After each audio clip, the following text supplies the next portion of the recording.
প্রিয় দর্শক, আপনাদের স্বাগতম। বাংলাদেশ জামাতে ইসলামীর বর্তমান আমির ডাক্তার শফিকুর রহমান নামটি আপনারা অনেকেই জানেন, তবে তার ব্যক্তিগত জীবন সম্পর্কে আমরা খুব কমই জানি। আজ জানব তার স্ত্রী কে এবং তিনি কি করেন। ডাক্তার শফিকুর রহমান একজন চিকিৎসক ও রাজনীতিবিদ। অতীতে তিনি জামাতে ইসলামীর গুরুত্বপূর্ণ দায়িত্ব পালন করেছেন এবং বর্তমানে দলের আমির হিসেবে নেতৃত্ব দিচ্ছেন।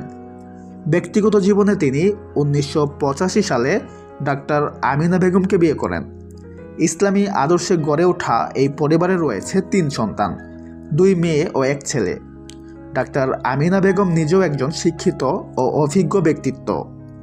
তিনি এক সময় জাতীয় সংসদের সদস্য ছিলেন এবং চিকিৎসা পেশার সাথেও যুক্ত ছিলেন। তবে সবসময় তিনি পর্দাশীল জীবনযাপন করে এসেছেন। এই দম্পতির 2 কন্যাই চিকিৎসা পেশায় যুক্ত, তবে পরিবারটির কাউকেই প্রকাশ্যে খুব একটা দেখা যায় না। শোনা যাচ্ছে আসন্ন নির্বাচনে ডাক্তার আমিনা বেগম রাজনৈতিকভাবে সক্রিয় হতে পারেন, যদিও এই বিষয়ে এখনও চূড়ান্ত কিছু জানা যায়নি। তো এই বিষয়ে আপনার মতামত কি? কমেন্টে জানতে ভুলবেন না। সবাই ভালো থাকবেন। ধন্যবাদ।